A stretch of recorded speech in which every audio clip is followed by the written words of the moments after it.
Yeah, I'll react to that, sure. Mr. Brilliant for supporting this SciShow video. Hey guys, why are there monkeys in South America? We're gonna find out right now. Yeah, good question. I don't know. Are we even positive that humans definitely came to America, to the Americas, only through, like, prior to Columbus, or prior to any of the, European exploration, that all of the humans on North and South America were descendants from people who crossed the Bering Strait land bridge?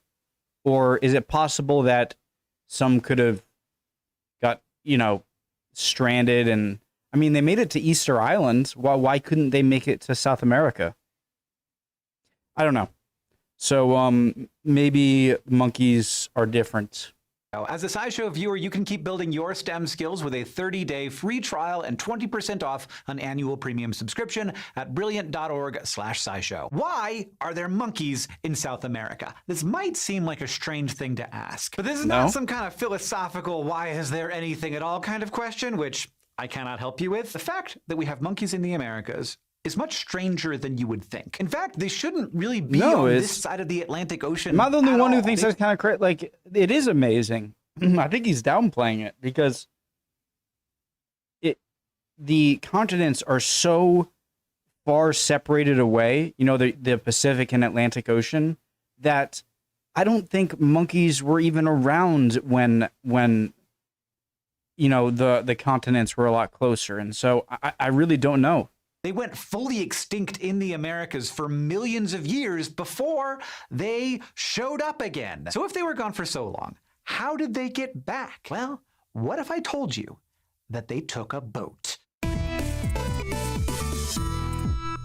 South American monkeys are members of a group called platyrrhines, also sometimes dubbed New World monkeys. And the funny thing about this whole mystery of platyrrhine parentage is that some of the very earliest primates lived in North America, but have no direct link to the South American monkeys today. One of those earliest groups of primates, called Tyhardina, appears in the fossil record in Asia, Europe, and North America pretty much all at once around 56 million years ago. And while there is still a lot of debate that we're not going to get into over where they first originated, it looks like Tyhardina took one of a few possible paths around the world. I have to turn the light on over here. From Asia and crossed over into North America via the Bering Land Bridge, and then scurried over into Europe via the North Atlantic Land Bridge. Or they could have originated in North America and then traveled that same route, but in the other direction. Despite being able to spread so far, those early primates went completely extinct in the Americas sometime around the Eocene, around 35 to 40 million years ago, leaving us with no clear connection between those early primates and the South American monkeys we see today. So the discovery of a totally new, unrelated group of fossil primates in Santa Rosa, Peru, opened the door to figuring out who these monkeys' direct ancestors were. The researchers called this fossil species Parapithecus, and while there isn't much fossil material of this species, what they do have gave them a solid clue about Parapithecus's nearest relatives, who really aren't that nearby geographically. I'm going to guess, like, Southeast Asian monkeys, Southern Asian monkeys. Speaking. When researchers examined the teeth, they saw that they looked really similar to another fossil primate called Talopithecus, which was found in Libya.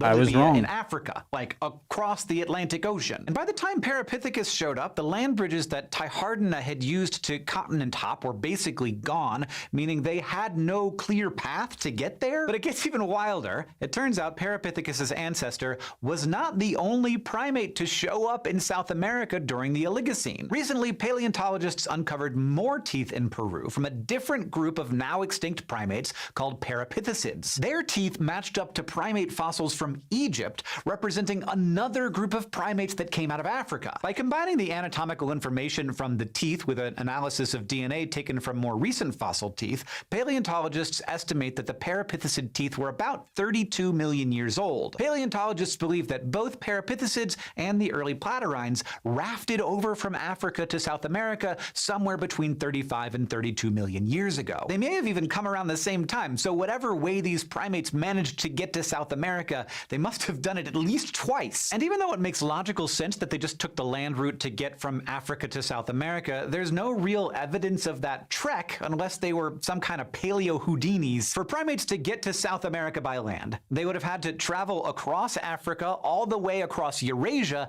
and then over the Bering Strait, and then all the way down the North American continent to get to where they were found in Peru. And they would have had to do all of this without leaving a single fossil in any of the places they traveled through. So traveling by land is probably out, which really only leaves us with the water route. And it seems like the best option that scientists can think of for how a bunch of primates crossed the ocean is that they took rafts. To be clear, they were very likely not lashing together wooden beams to make a vessel castaway style. It is much more likely that these animals clung to clumps of vegetation like mangroves or other fallen trees that got swept out to sea during storms. And I imagine, the amount that died in the ocean is probably like 999 out of 1,000, if not more.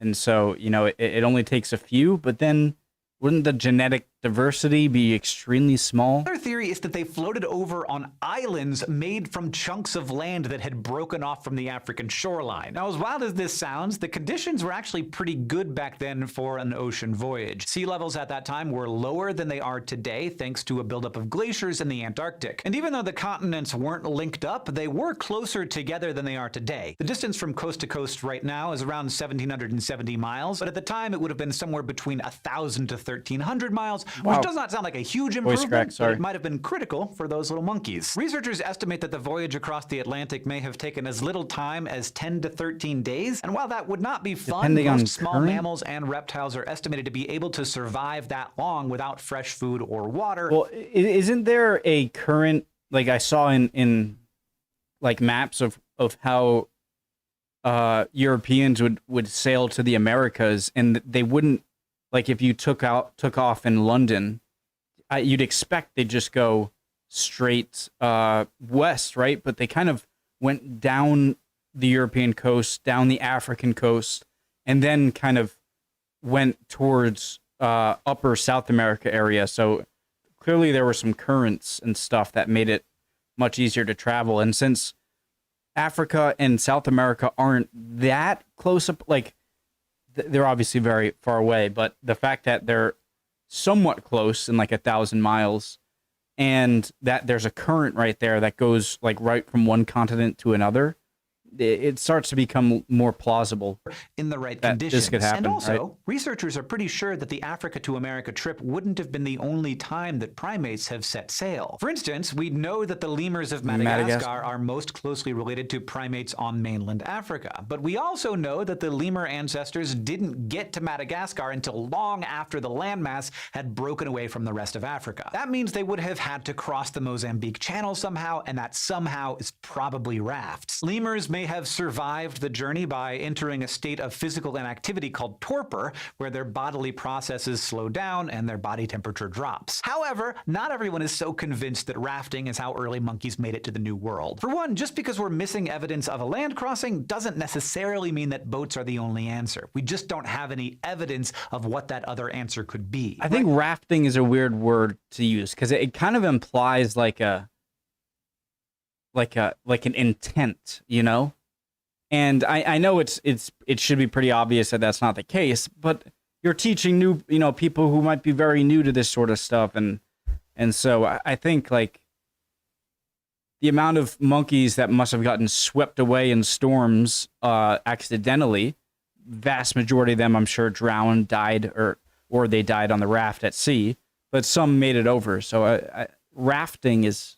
Right now, the direct concrete evidence for rafting is waiting to be found, a bit like a sunken pirate treasure. And as Sherlock Holmes says, when you have eliminated the impossible, whatever remains, however improbable, must be the truth. And sometimes the improbable truth is rafts. Thanks to Brilliant for supporting this SciShow video. Brilliant is an interactive online learning platform with thousands of lessons in math, science, and computer science, including their course on any questions I had, if you could answer them down below. Love to see it. The spread of monkeys across the earth with classical mechanics, but hear me out. If monkeys traveled across the ocean, they would need some kind of buoyancy to be involved, right? Well, you'll learn about buoyancy in the Newton's Laws section of classical mechanics. And the whole idea of monkeys traveling from one place to another, they could have done that using formulas Formula One cars, which are the first topic of the classical mechanics course, or rockets, which you will learn about in the 5th section of the course, or trains, which come up in the 6th section. Classical mechanics are all over transportation, and this brilliant course can help you understand stuff that you might use regularly, like trains,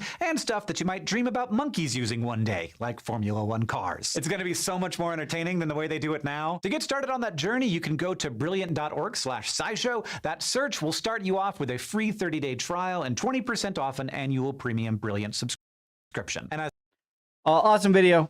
Thanks guys for watching. Definitely a thumbs up. I should have done preemptive like. Hope you guys are all doing well, and I'll see you guys next time. Bye guys.